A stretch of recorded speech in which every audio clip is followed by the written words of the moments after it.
los años 60 nacía la serie de carreras Trans-Am, fugazmente se convirtió en uno de los espectáculos deportivos más demandados de Norteamérica. John Bishop, entonces presidente de la SCCA, Sports Car Club of America, redactó un reglamento en torno a los pony car de producción modificados, inventando un éxito sin precedente.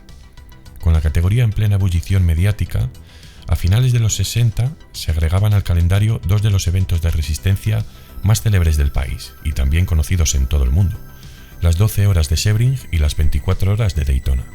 Nombres como Mark Donoghue o George Follmer empezaban a tomar color en la disciplina y probablemente los canónicos muscle cars que paulatinamente hacían su aparición fueron los mejores vehículos que jamás protagonizaron esta serie. Los Chevrolet Camaro Z28 de Penske Racing y los AMC Javelin que dominaron la temporada protagonizaban las portadas de las revistas y encabezaban los noticiarios deportivos. En 1970, Chrysler se sumergía en esta serie portando dos importantes alternativas de equipo. AAR, All American Racers, de Dan Gurney, que representaba Plymouth, y el humilde equipo en este caso de Autodynamics, fundado por Ray Candle en representación de Dodge. Dado que ambas marcas pertenecían a la misma matriz, la presión se acrecentó cuando Chrysler declaró que a finales de año únicamente otorgaría soporte oficial a una de las dos. Por ende, aquella sería la que más victorias obtuviese, aunque de primeras era obvio que All American Racers era la favorita. Esto se vio a la hora de asignar los colores. Mientras que al Barracuda de Gurney se le concedió un elegante tono azul marino, el Challenger se conformaría con un estridente verde vómito. Sam Posey pintaría el capó y el techo de negro mate y aplicaría unos enormes números en los costados al más puro estilo NASCAR para ocultar la mayor parte de verde posible. Esto es algo muy parecido a lo que sucedió en la NASCAR durante aquella época con los Dodge Charger Daytona y los Plymouth Superbird, que por cierto tenéis el vídeo en el canal. Hasta 1972, la Trans-Am venía restringiendo las cilindradas a un máximo de 5 litros, que en la nomenclatura norteamericana equivale a un motor con un desplazamiento de 305 pulgadas cúbicas. Esto es un dato importante, ya que entonces Bob Tullius, por ejemplo, competía con un Pontiac Tempest cuyo motor original era un 389 CI. En este caso se tuvo que realizar un destroker, un concepto que, de forma simplificada, en lugar de ampliar la capacidad del motor, la reducía, para así poder adaptarlo posteriormente a la normativa exigida.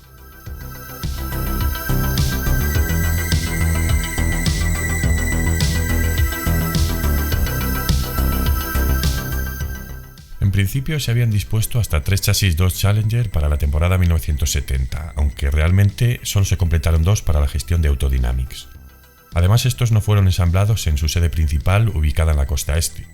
Una reunión conjunta con el equipo rival All American resolvió la apertura de un nuevo taller en Los Ángeles, donde Dan Gurney construiría sus Plymouth Cuda, mientras que Ray Candle ensamblaría sus motores para el Dodge Challenger con el soporte de Kate Black, que entonces era un conocido ingeniero, especialista en la modificación de motores, que había sido contratado por Chrysler para algunos programas de carreras. Este también llevó a cabo el susodicho proceso de destroker, reduciendo los famosos V8 340 de Chrysler a 305 pulgadas. 1968 supuso la cúspide de la Trans-Am, con la aparición estelar de los populares eventos de resistencia ya nombrados, además de la singular extensión del calendario a territorio canadiense. El ingeniero Carroll Smith dirigió la totalidad de este proyecto.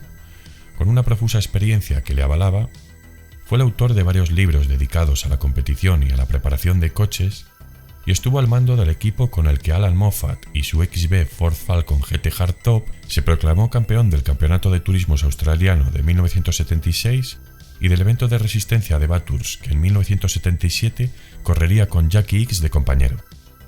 Se ponían muchas expectativas en la temporada 1970.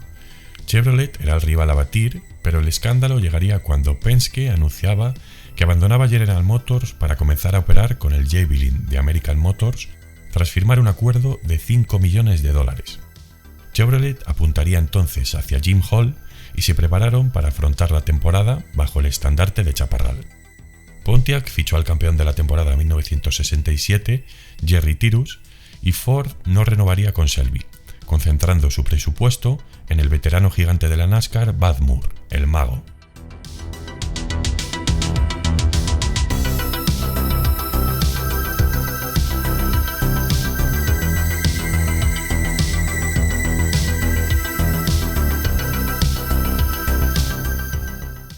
Colin Chapman dijo una vez que las reglas son para la interpretación de los sabios y la obediencia de los necios. ¿Por qué digo esto? En el Tram Sam las trampas estaban muy extendidas y además nunca plantearon ningún tipo de dilema moral. De hecho, a menudo eran una fuente de entretenimiento, del mismo modo, por ejemplo, que lo eran las peleas del pit lane de la NASCAR, y lo siguen siendo a día de hoy. Muy parecido a la FIA, vamos.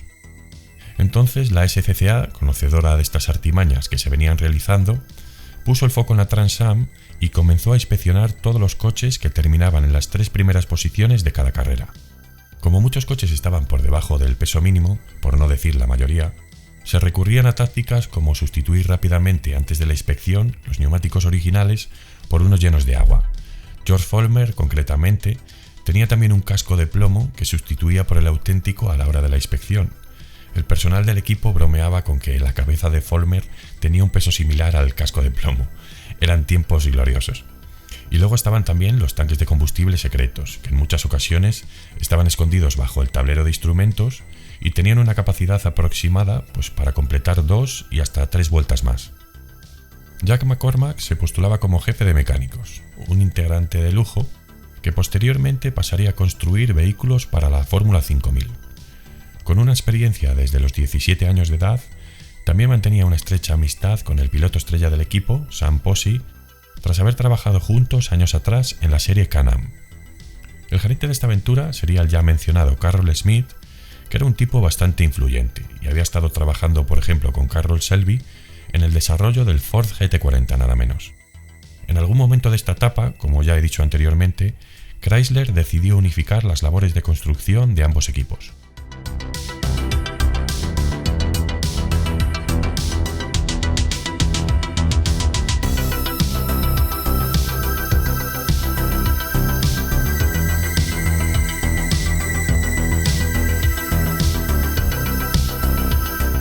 Durante aquellos años, para aligerar el peso final de los coches, los equipos sometían a los chasis a un tratamiento abrasivo que consistía en breves baños de ácido. Los chasis eran sumergidos en el ácido por un tiempo limitado, lo que decrecía el volumen total de las planchas de chapa que conformaban las carrocerías de stock. Este proceso fue clave en la verdadera historia de los Challenger de Autodynamics. El personal había estado espiando el tiempo que All American Racers dejaba su escuda en el baño de ácido, y decidieron ampliar por su cuenta el tiempo del tratamiento para reducir el peso de sus coches con respecto al de sus rivales directos. Obviamente salió mal. Uno de los chasis permaneció demasiado tiempo en el ácido y en algún momento mientras competía, Sam Posey llegó a vislumbrar incluso fragmentos del asfalto a través del suelo de su coche. Otra anécdota cuenta que uno de los inspectores técnicos encargados de verificar los vehículos fue invitado a tomar una cerveza junto al personal de Autodynamics y el resto del equipo. Pues al apoyarse sobre el techo del Challenger, un gesto típico, el metal cedió bajo su brazo como si de papel se tratase.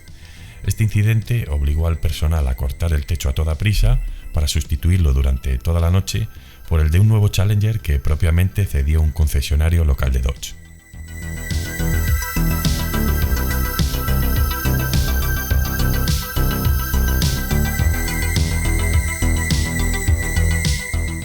Eso no fue todo. Debido a la intensa abrasión, en numerosas ocasiones se vieron obligados a parchear el coche de Sam Posey, cortando y soldando continuamente planchas de acero que reforzaran las distintas zonas afectadas. Toda una locura hoy en día inimaginable. El soldador de Autodynamics nunca había hecho tantas horas extras. Los problemas mecánicos no solo afectaron a la carrocería. Aquella temporada Kate Black trabajó hasta con 12 motores suministrados por Chrysler, los cuales sufrieron numerosos problemas de fiabilidad. Como no se quería esclarecer que estos motores estaban mostrando problemas, ya que perjudicarían directamente a las ventas, se supo cómo maquillar todos aquellos errores mecánicos, achacándoles a otras partes, como el diferencial, el cárter o el encendido. Nunca era culpa del motor, siempre era algo ajeno. El mentir en este apartado fue entonces una orden directa del representante de Chrysler. Si un coche se paraba en la pista con el bloque perforado por una biela, Black confirmaba, por ejemplo, que se trataba de la transmisión. La configuración del tren posterior distorsionó notablemente el comportamiento del coche, haciéndolo impredecible en las curvas e inestable durante las demandas exigentes del acelerador. Por si fuera poco, la caja de cambios de 4 velocidades de Chrysler obtuvo un buen rendimiento durante su aplicación en los escenarios ovales de la NASCAR, Sin embargo, en los circuitos cerrados, donde su uso era más exigente, terminaba atascándose.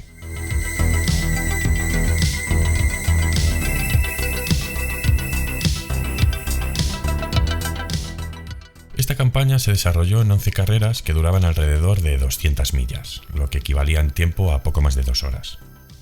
Luego el premio metálico tampoco estaba a la altura de los de la Winston Cup, con unos $3.500 para el primero, $2.500 para el segundo, etc.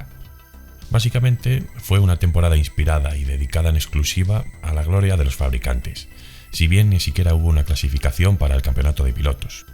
La desastrosa campaña de Autodynamics quizás se viese atenuada por las actuaciones de otros equipos, como el de Horsewedge, quien al final de la temporada se manifestó sumamente indignado en consecuencia de los más de 35 fallos que había dado su Mustang aquel año. Sam Posey únicamente logró 3 victorias aquella temporada, lo que supuso los únicos puntos que acumuló el equipo. Irónicamente, no sé si por su controvertida historia, pero este coche es hoy en día toda una leyenda, y de la que se construyen cientos de réplicas. Qué ganas tenía de traer la Trans Am al canal de nuevo, o la NASCAR o la IMSA. Me encanta la cultura automovilística norteamericana, como ya sabéis, me encanta cómo trabajaban, la pasión que le ponían y sobre todo el ruido que hacían estos coches, ¿no?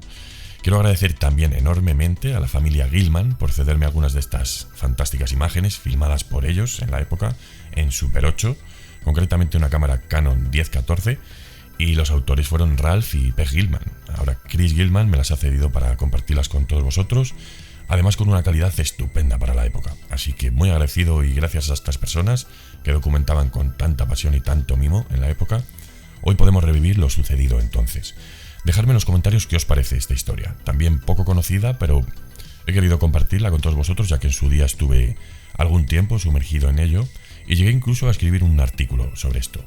Sugerencias sobre categorías norteamericanas. Voy leyéndoos, intento contestaros a todos los mensajes y gracias por todo, como siempre. Nos vemos en el siguiente vídeo, Masters. Un saludo.